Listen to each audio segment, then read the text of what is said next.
terkait dengan apa namanya yang ujian-ujian sekarang ini juga arahnya kan ke literasi numerasi. Nah, kecenderungan siswa dengan numerasi itu masih mengalami kesulitan.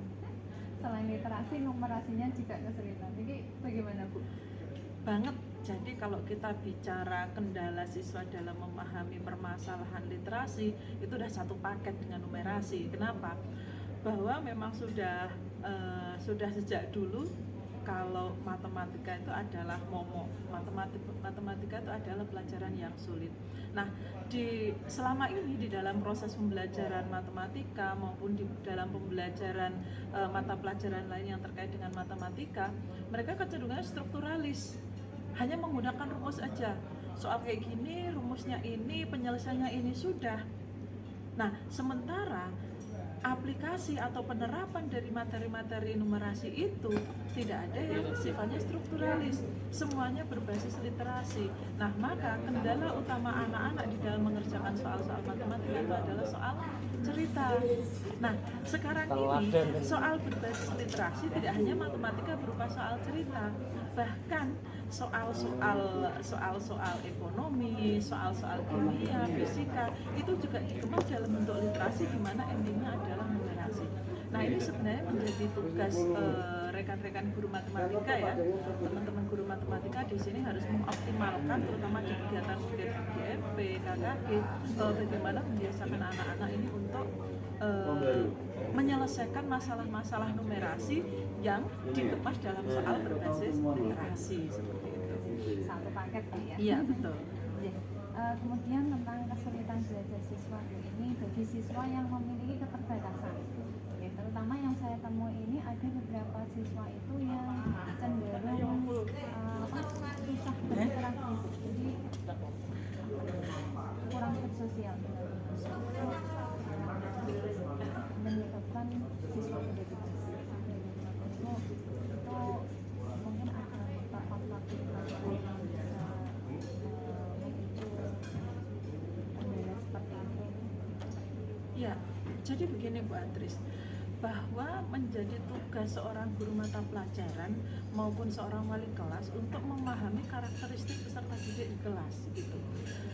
Seorang wali kelas atau seorang guru mata pelajaran paling nggak tahu begitu ya, background status sosial ekonomi anak-anak itu yang di level menengah ke atas itu yang mana, yang di level menengah ke bawah itu yang mana. Nah, kita nanti bisa menganalisis dan mengevaluasi apakah kepasifan mereka itu karena latar belakang status sosial ekonomi, atau mungkin kita bicara sirkelan anak muda zaman sekarang ya, jangan-jangan memang ada sirkelan yang mereka cenderung apa istilahnya, mereka suka tren dengan baju-baju yang terkini, dengan gadget yang terkini, sementara anak-anak yang tidak mengikuti tren itu mereka cenderung asik. Nah, ini saya kira guru mata pelajaran dan wali kelas perlu mengidentifikasi kira-kira penyebabnya apa. Jangan langsung dijudge bahwa anak itu anaknya kok begitu, tidak. Kita harus bisa membantu untuk menjadi katalisator gitu ya, agar kondisi ini bisa naik turun. Luar biasa Ibu. Kemudian selanjutnya ini tentang membangun hubungan atau relasi dengan orang tua. Kita kan mengalami kendala komunikasi dengan orang tua.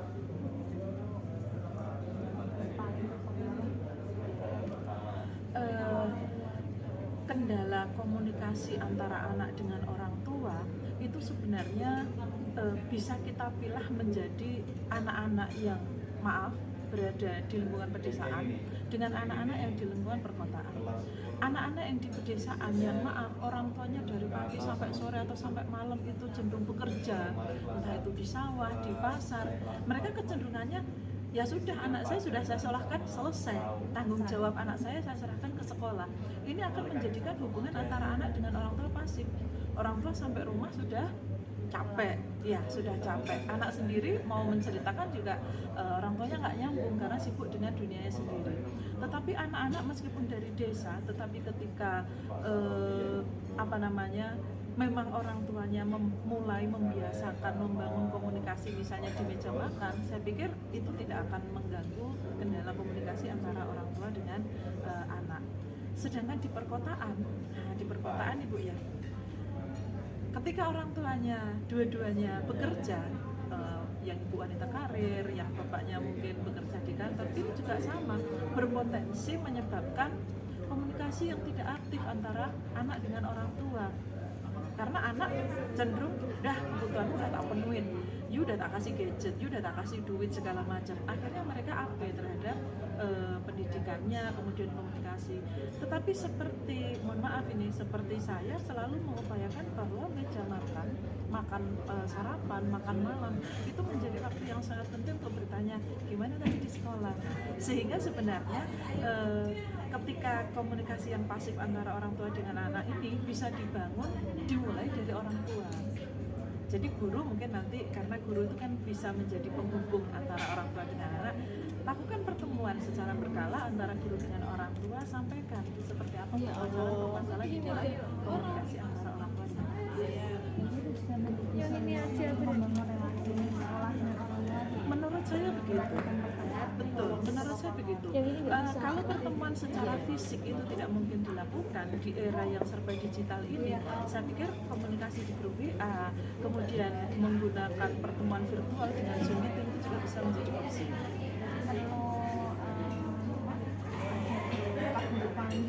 Sebaiknya begitu, dan itu sudah diterapkan di beberapa sekolah, maaf ya, sekolah favorit di kota gitu. Nah, sehingga kendala-kendala pembelajaran, kendala-kendala komunikasi itu bisa diantisipasi dengan baik karena ada komunikasi antara guru atau wali kelas dengan anak.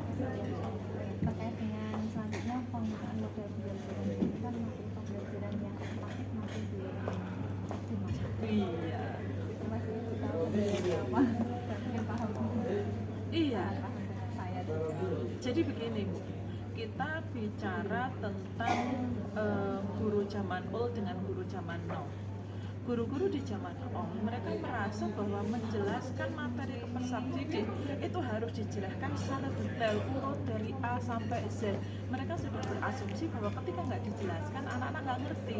Nah, guru-guru zaman old, saya nggak ngomong guru tua loh ya, tapi guru-guru dengan pola zaman old ini, mereka kecenderungannya mau apapun kurikulumnya, ya mereka tetap back to ceramah begitu. Nah, sehingga hal-hal seperti ini menyebabkan guru tersebut tidak bisa berinovasi. Nah, sedangkan guru zaman now yang sudah melek digital, yang Baik Ibu, akan saya lanjutkan terkait dengan model pembelajaran yang inovatif Bu. Ini kan masih belum optimal. Mungkin juga dari saya saran dari guru. Nah, menurut pandangan panjenengan bagaimana? ya, ketika kita bicara model pembelajaran yang inovatif, kita mau nggak mau dihadapkan pada dikotomi guru zaman old dan guru zaman now. Guru zaman old tidak selalu guru tua loh ya. Guru zaman old yang dimaksud di sini adalah guru dengan mindset lama, di mana metode yang macam-macam itu malah memakan waktu. Metode yang macam-macam itu malah anak membuat anak nggak ngerti karena prosesnya panjang. Nah, mereka dengan mindset seperti ini akan berpikiran bahwa metode yang paling efektif adalah ceramah, karena mereka nanti bisa menjelaskan secara detail mulai dari A sampai Z seperti itu. Sedangkan guru-guru zaman now itu yang kecenderungannya dia melek digital, dia mengikuti perkembangan teknologi pembelajaran, dia kecenderungannya pengen melakukan hal baru. Ketika, aduh ini materi saya kenapa sulit dipahami sama anak sih, maka dia akan, saya pakai apa ya? Saya pakai metode apa ya agar anak-anak lebih menyukai materi saya? Saya pakai metode apa ya agar anak-anak bisa lebih memahami apa yang saya jelaskan. Nah, guru-guru yang memang mau mengikuti perkembangan ilmu pengetahuan dan teknologi, sudah pasti mereka akan berupaya melakukan pembelajaran yang inovatif. Meskipun tentu saja jangan semua materi nanti menggunakan metode pembelajaran yang inovatif. Katakan dalam satu semester nih ada 4 materi, Bapak Ibu guru tidak harus keempat-empatnya menggunakan metode yang inovatif. Kita bisa menggunakan metode yang inovatif itu di 2 materi. Yang 2 materi yang lainnya bolehlah kita pakai ceramah, karena mungkin 2 materi itu benar-benar yang harus menjelaskan secara detail. Tetapi bahwa guru harus berinovasi dengan metode-metode yang kekinian itu merupakan sebuah keharusan. membosankan dan anak-anak merasa bahwa wah iya ya ini pembelajaran di kelas udah kayak pembelajaran di YouTube begitu, karena pembelajaran di YouTube tuh kecenderungannya lebih menarik begitu, lebih menarik dan lebih disenangi oleh anak.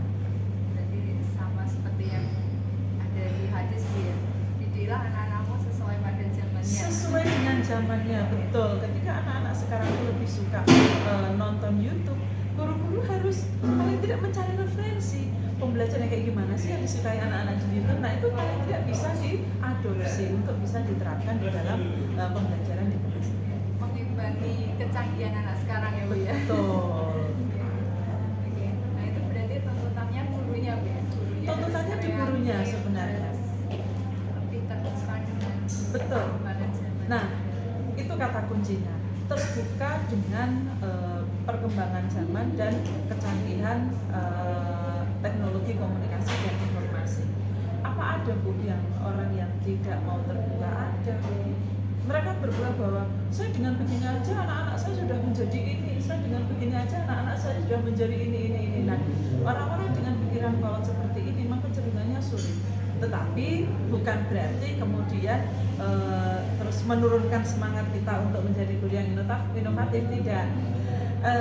Adanya berbagai program dari pemerintah, mulai program guru penggerak, kemudian mulai program madrasah reform dan seterusnya. Itu sebenarnya arahnya adalah pemerintah tuh ingin mengoptimalkan peran guru agar guru itu lebih berkreasi dan berinovasi di dalam melaksanakan pembelajaran. Terima kasih. Masih ada 2 poin yang ingin saya tanyakan. Berikutnya ini adalah tentang terkait dengan materi literasi numerasi lagi Bu, yaitu tentang pembelajaran HOTS. Jadi siswa pasti kesulitan dalam pembelajaran materi yang HOTS. Kendalanya disebabkan apa saja ya Bu? Ya, ketika kita bicara pembelajaran berbasis HOT, Higher Order Thinking Skill atau soal-soal berbasis HOT, ini sangat terkait dengan pembicaraan kita di awal, yaitu soal-soal berbasis literasi dan numerasi. Soal-soal, cuman yang membedakan kalau soal-soal berbasis literasi numerasi tidak harus HOT, tidak harus HOT. Bahkan soal sederhana pun bisa kita kembangkan dalam soal literasi numerasi. Tetapi kalau soal HOTS itu memang kecenderungannya soal-soal dengan level kesulitan yang tinggi. Nah biasanya soal-soal HOTS ini selain dia berbasis literasi numerasi, juga arahnya ke soal-soal kayak olimpiade, soal-soal kayak KSM dan seterusnya. Nah, mengapa toh anak-anak itu kok kesulitan di dalam melaksanakan pembelajaran berbasis HOT, kemudian anak-anak kesulitan di dalam menyelesaikan soal HOT? Permasalahannya ada beberapa yang bisa kita analisis. Yang pertama adalah penguasaan materi dasarnya yang masih kurang. Ketika kita bicara matematika, ada materi-materi dasar di mana materi dasar itu mendasari semua materi yang lain. Contoh, perkalian saja. Perkalian pecahan, pembagian pecahan, pengurangan pecahan, itu adalah materi dasar. Materi dasar yang ini akan masuk ke semua materi matematika. Katakan ada soal cerita yang notabene memang levelnya adalah dia C5, C6 dengan tipe HOTS. Bagaimana mereka mau menyelesaikan soal ini kalau basic penyelesaian pecahannya aja nggak bisa? Saya yakin Bu Atris pernah mengalami ini, gimana sih guru matematikanya pecahannya kok anak-anak masih belum bisa, pernah ya ngalamin begitu. Nah, anak-anak nggak bisa ngerjakan kimia bukan karena nggak paham kimia, karena dasar matematikanya dia nggak kuasain gitu. Nah, maka sebenarnya yang menjadi tugas guru di dalam melaksanakan pembelajaran atau di dalam mengembangkan pembelajaran berbasis HOT itu adalah kuatkan dulu materi dasar. Kemudian yang kedua, setelah saya menguatkan materi dasarnya, dibanyakin latihan soalnya. Harus itu. Barangkali jenengan pernah dengar Yohanes Surya, berikan saya anak yang bodoh, maka akan saya buat dia menjadi anak yang pintar. Gimana mereka nggak pintar dan juara? Setiap hari dia dijejali dengan latihan soal yang sama dengan berbagai tingkatan, tidak diganggu oleh mata pelajaran yang lain. Begitupun saya pernah suatu saat itu ke salah satu madrasah di Madura yang notabene dia itu adalah anak-anaknya juara Olimpiade Matematika tingkat internasional. Padahal lokasinya di Madura, non jauh di sana. Ketika saya studi banding di sana, apa yang terjadi? Yang terjadi adalah sebelum ikut Olimpiade, anak-anak dikarantina selama 1,5 bulan di sebuah rumah, di mana anak-anak itu pagi, siang, sore, malam dia dibanyakin latihan soal untuk matematika. Ya akhirnya mereka terbiasa. Nah ini saya kira yang menjadi kendala, bahwa boro-boro Bu mau ngasih latihan soal banyak-banyak gitu ya, mau memahamkan materi aja susah gitu. Nah sekali lagi ini merupakan tantangan. Bukan kesalahan anak sepenuhnya kalau anak-anak masih belum menguasai soal hot, tetapi bahwa guru memang harus terbiasa dengan soal hot. Ya mohon maaf, suatu saat saya pernah ke kelompok guru mata pelajaran. Saya minta untuk mengerjakan, coba soal ini dikerjakan. Ini adalah soal ujian anak-anak yang notabene bertipe hot, kerjakan. Gurunya aja masih kesulitan loh Bu. Nah ini sekali lagi bahwa guru harus membiasakan untuk mengerjakan soal-soal hot dulu. Kalau sudah terbiasa, baru kemudian kita lakukan ke anak.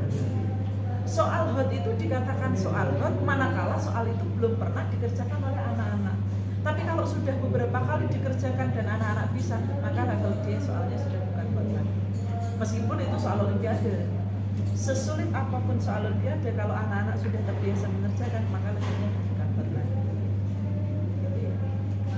Dari cerita Ibu ini berarti intinya satu, pondasinya harus kuat. Betul, materi dasar. Kemudian fokus dan banyak berlatih. Banyak berlatih dan didampingi Ibu, didampingi. Jangan sampai ketika guru memberikan soal nih, anak-anak kerjakan soal sekian sampai sekian, Bu, ini gimana saya nggak tahu, ya cari sendiri. Nah jangan dimarahin. Mereka perlu seorang fasilitator, mereka perlu seorang motivator, karena ketika anak-anak itu mengerjakan soal dan stuck, nggak bisa kemana-mana, maka guru harus menjadi motivator bahwa kita bisa menyelesaikan soal itu dengan berbagai pendekatan.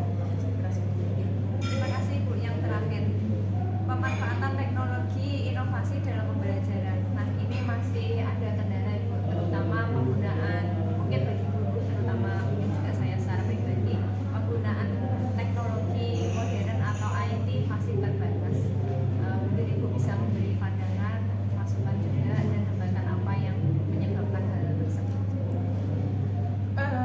Kalau kita bicara teknologi, tentu kita bicara masih ada gurunya yang memang gaptek, sudah gaptek, kemudian tidak mau belajar. Nah ini tentu akan menyebabkan guru tersebut sulit untuk mengimplementasikan pembelajaran dengan menggunakan teknologi. Ini sekali lagi menjadi tantangan, bukan tantangan di gurunya sebenarnya, tantangan di level di leading sektornya. Jadi mungkin di kepala madrasah atau mungkin seperti saya di pengawas madrasah, bahwa kita memang perlu sering memberikan pelatihan bagaimana sebenarnya pembelajaran dengan menggunakan media teknologi.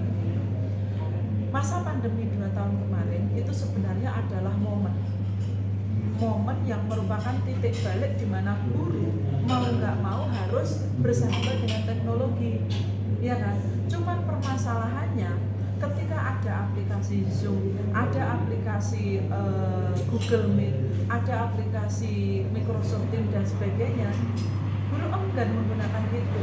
Mereka lebih suka memberikan tugas dengan memberikan tugas-tugas tercatat yang di-share di grup WA. Nah, momen pembelajaran berbasis teknologi itu sebenarnya di masa pandemi COVID itu adalah momen di mana guru harus lebih kreatif membuat sumber-sumber belajar dengan memanfaatkan teknologi. Misal nih, karena pembelajarannya berbasis daring, nah guru di rumah bisa tuh membuat rekaman video tentang bagaimana kalau terus nih kimia nih ya, anak-anak bahwa untuk molekul itu bla bla bla misalnya begitu. Nah sayangnya itu tidak dioptimalkan. Sekarang tidak ada orang yang tidak mempunyai gadget, tidak ada. Nah gadget selama ini hanya dipakai untuk berinteraksi, bersosial media, padahal dengan gadget ini kita bisa membuat konten-konten kreatif, media pembelajaran, kemudian kita bisa searching atau browsing di internet tentang apa ya, aplikasi apa yang bisa saya gunakan untuk memudahkan peserta didik di dalam mempelajari materi saya. Ini diperlukan satu pelatihan. Di pelatihan itu harapannya guru tergugah untuk mengikuti tren teknologi pembelajaran terkini itu apa. Kemudian yang kedua, dengan adanya pelatihan diharapkan ada tugas. Guru itu memang harus dituntut untuk melaksanakan pembelajaran berbasis teknologi. Dikondisikan terpaksa dulu nggak apa-apa, ya kan? Setelah dikondisikan terpaksa, lama-lama mungkin akan menjadi terbiasa. Nah, harapannya seperti itu. Nah, sehingga pembelajaran berbasis teknologi ini memang tidak bisa secara otodidak, tidak bisa.